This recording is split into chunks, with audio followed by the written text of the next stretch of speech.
taught if you work hard and you prepare yourself, you should be able to succeed. And for many of us that look like me, that has been fiction. And that is what drove me from being just a residential salesperson to my activism in fair housing.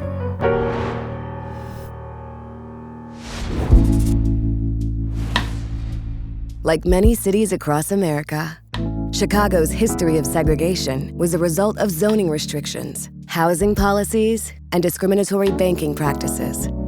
All of the major entities within our society were working hand and glove.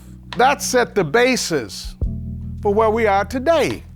Frank wanted better for both his family and the Black community as a whole. My wife and I wanted to move into what we considered a better community, schools, services, etc. And Beverly certainly afforded that. I had become the president of the Dearborn Realtors Board.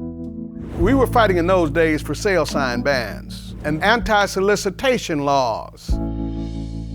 As Frank worked to integrate Chicago's Beverly neighborhood, he was confronted with bigotry and violence. I find it difficult as I talk about the bomb in my door or the windows that were being broken, not only at my office, but at my home. But you fight through that.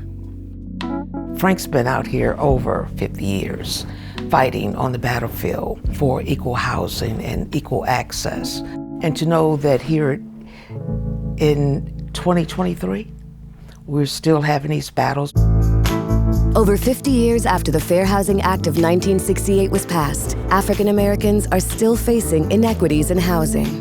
African American people are being discriminated against in regards to the value of their houses. Frank and I, we were working on House Bill 1020, and the bill would give teeth to the appraiser section of the law. Bill 1020 only changes a few words of the original section, but would have a major impact if passed. Hopefully, we will bring some changes with the upcoming law, and there will be finally fair housing for everyone.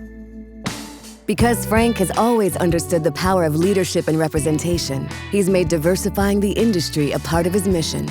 This was Frank's dream, for me to be the first African-American president of the Illinois Realtors, and he guided me along the way.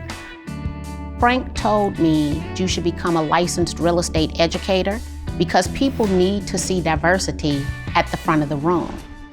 He said, I'm going to make sure that we're heard. And he said, it's your job's going to be to go in to negotiate on behalf of the community.